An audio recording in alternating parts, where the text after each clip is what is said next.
RTC బస్టాండ్ను ఆకస్మికంగా తనిఖీ చేసిన ఎమ్మెల్యే డాక్టర్ చదలవాడ అరవిందబాబు. అపరిశుభ్ర వాతావరణం, అధ్వాన్నమైన పరిస్థితులపై ఆగ్రహం. బస్టాండ్ ఆవరణ ఇంత దారుణంగా ఉంటే ఎలాగని అధికారులను నిలదీసిన ఎమ్మెల్యే డాక్టర్ చదలవాడ. ప్రజలకు మెరుగైన సదుపాయాలు కల్పించాల్సింది పోయి కనీసం కూడా పట్టించుకోకపోతే ఎలాగని ఆర్టీసీ అధికారులని నరసరావుపేట ఎమ్మెల్యే డాక్టర్ చదలవాడ అరవిందబాబు అధికారుల్ని ప్రశ్నించారు. ఆర్టీసీ బస్టాండ్ను ఆకస్మికంగా తనిఖీ చేసి సదుపాయాలపై నిలదీశారు.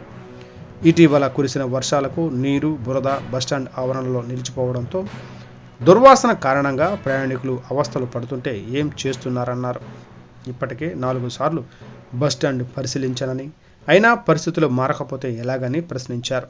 ఈ మేరకు బస్టాండ్ ఆవరణలో పూడుకుపోయిన కాలువను ఎమ్మెల్యే శుభ్రం చేయించారు.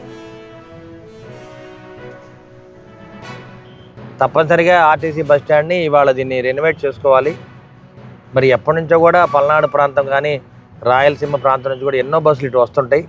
కడప, కర్నూలు ఈ బస్సులు ఇటే వస్తుంటాయి. కాబట్టి ఈ ఆర్టీసీ బస్టాండ్ని పల్నాడు జిల్లా ముఖద్వారంలో ఉంది కాబట్టి, జిల్లా హెడ్ క్వార్టర్ కాబట్టి దీన్ని అప్గ్రేడ్ చేసుకోవాలి.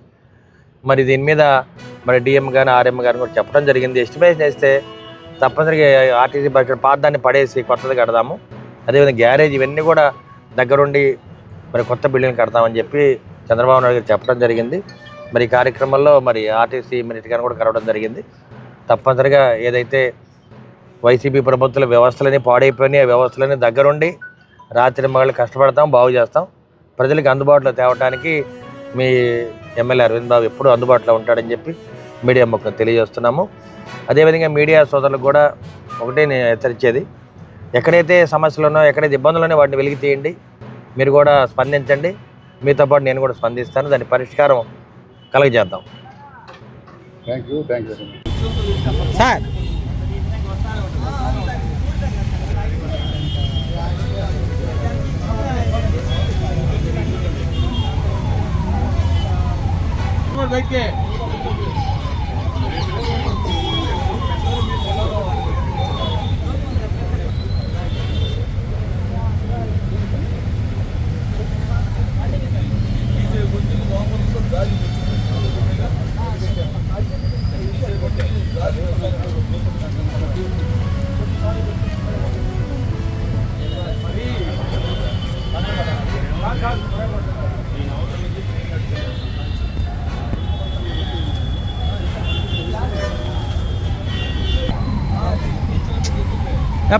పక్కన పర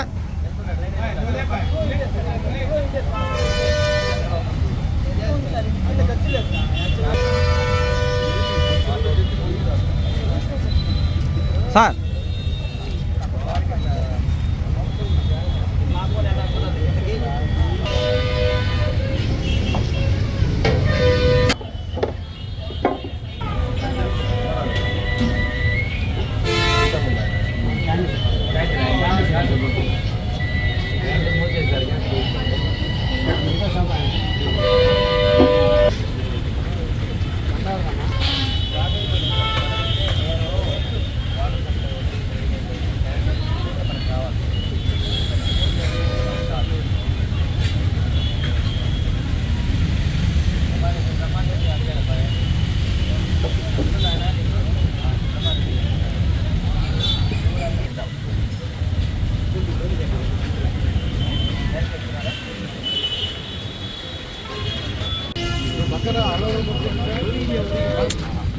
ఎవరైనా